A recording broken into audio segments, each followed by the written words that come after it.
നമസ്കാരം. ഞാൻ ഡോക്ടർ അനുപമ, ഗൈനക്കോളജിസ്റ്റാണ്. നമ്മൾ സമൂഹത്തിൽ ഏറ്റവും കൂടുതൽ എപ്പോഴും നമ്മൾ ഏറ്റവും കൂടുതൽ ഡൗട്ട്സ് ആയിട്ട് കാണുന്നത് ഗർഭിണിയായാൽ എന്തൊക്കെ ചെയ്യാം, എന്തൊക്കെ ചെയ്തുകൂടാ എന്നുള്ളതിനെക്കുറിച്ചാണ്.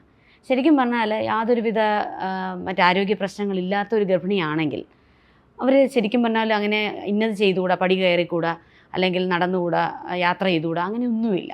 മറ്റാരോഗ്യ പ്രശ്നങ്ങളില്ലാത്തൊരു സ്ത്രീയെ വളരെ പെട്ടെന്ന് തന്നെ മറ്റ് ചികിത്സകളോ കാര്യങ്ങളോ ഒന്നും ഇല്ലാതെ ഗർഭിണിയാവുകയാണെങ്കിൽ പ്രത്യേകിച്ച് വലിയൊരു എക്സ്ട്രാ കെയർ ഒന്നും പ്രഗ്നൻസിയിൽ എടുക്കേണ്ട കാര്യമില്ല. എന്ന് വെച്ചുകൊണ്ട് വളരെ ഭയങ്കര ആയാസകരമായ കാര്യങ്ങൾ, വളരെ വിഗറസ് ആയിട്ടുള്ള എക്സസൈസുകൾ, ഒരുപാട് ഡിഫിക്കൽട്ടായിട്ടുള്ള യാത്രകൾ, അങ്ങനെ ഒരുപാട് ഓവർ എന്തൂസിയാസ്റ്റിക് ആയിട്ടുള്ള കാര്യങ്ങൾ ഒഴിവാക്കുക എന്നുള്ളതേ ഉള്ളൂ.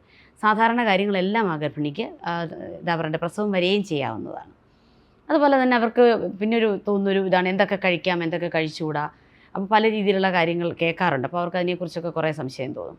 തീർച്ചയായിട്ടും ധാരാളം വെള്ളം കുടിക്കണം ഗർഭിണികൾ. പ്രത്യേകിച്ച് നമുക്കിപ്പോൾ ഭയങ്കര ചൂട് കൂടിക്കൊണ്ടിരിക്കുന്ന ഈ ഒരു കാലഘട്ടത്തിൽ ധാരാളം വെള്ളം കുടിക്കുക. പിന്നെ പഴങ്ങളും പച്ചക്കറികളും ഒക്കെ അടങ്ങിയ ആഹാരം ധാരാളം കഴിക്കുന്നത് നല്ലതാണ്. ഇപ്പോൾ നോൺ വെജിറ്റേറിയനിലാണെങ്കിൽ ഫിഷും മീറ്റും നമുക്ക് ഡിപ്പെൻഡബിളായിട്ടുള്ള ഫിഷ്, മീറ്റ്, എഗ്ഗ്, മുട്ട ഇതൊക്കെ നന്നായിട്ട് കഴിക്കുന്നത് നല്ലതാണ്. കാരണം അതിൽ നിന്നാണ് നമുക്ക് ഏറ്റവും കൂടുതൽ പ്രോട്ടീൻ കിട്ടുന്നത്. എസ്പെഷ്യലി ആനിമൽ പ്രോട്ടീൻ എന്ന് പറയുന്നത് വളരെ നല്ലതാണ്. നല്ല മാംസാഹാരങ്ങളാണ് കിട്ടുന്നതെങ്കിൽ തീർച്ചയായിട്ടും അത് നന്നായിട്ട് കഴിക്കണം.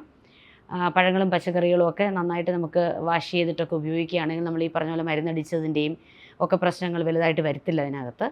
അതൊക്കെ ധാരാളം നമ്മുടെ ആഹാരത്തിൽ ഉൾപ്പെടുത്തണം. പഴങ്ങളും പച്ചക്കറികളും കൂടുതൽ കഴിക്കുന്നതുകൊണ്ട് മലബന്ധം പോലെയുള്ള പ്രശ്നങ്ങൾ ഒഴിവാക്കാൻ സഹായിക്കും. അതൊരു വലിയ ഒരു ബുദ്ധിമുട്ടാണ്, പലപ്പോഴും ഒരുപാട് ഗർഭിണികൾക്കുണ്ടാകുന്നൊരു പ്രശ്നമാണ്.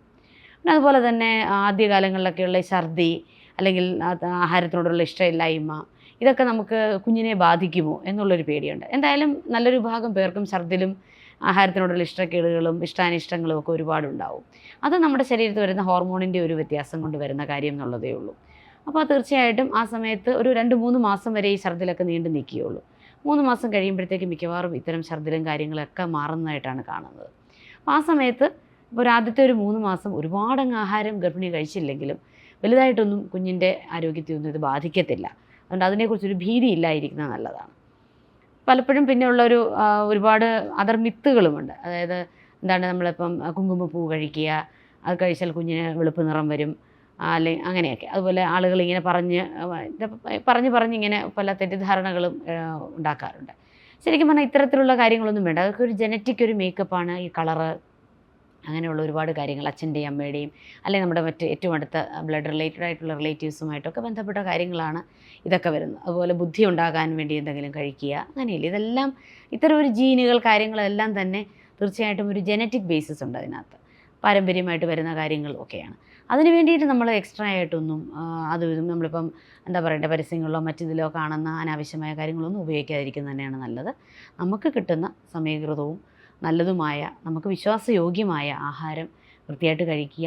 നല്ല മനസ്സിനും അതുപോലെ തന്നെ നല്ലൊരു സമാധാനവും സമചിത്തതയും കാത്തു സൂക്ഷിക്കുന്നത് എല്ലായ്പ്പോഴും കുഞ്ഞിൻ്റെ ആരോഗ്യത്തിന് നല്ലതാണ്.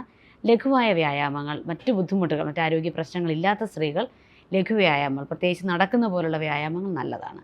അത്തരം വ്യായാമങ്ങളൊക്കെ ചെയ്ത് സമാധാനപരമായിട്ട് ഒരു വളരെ സന്തോഷകരമായ രീതിയിൽ ഗർഭകാലം മുമ്പോട്ട് പോയി കഴിഞ്ഞാൽ വലിയ ആരോഗ്യ പ്രശ്നങ്ങളൊന്നുമില്ലാതെ വളരെ സുഖമായിട്ട് തന്നെ പ്രസവത്തിലേക്കും ഒരു ആരോഗ്യമുള്ള കുഞ്ഞിന് ജന്മം നൽകാനും കഴിയും എന്നുള്ളതാണ്.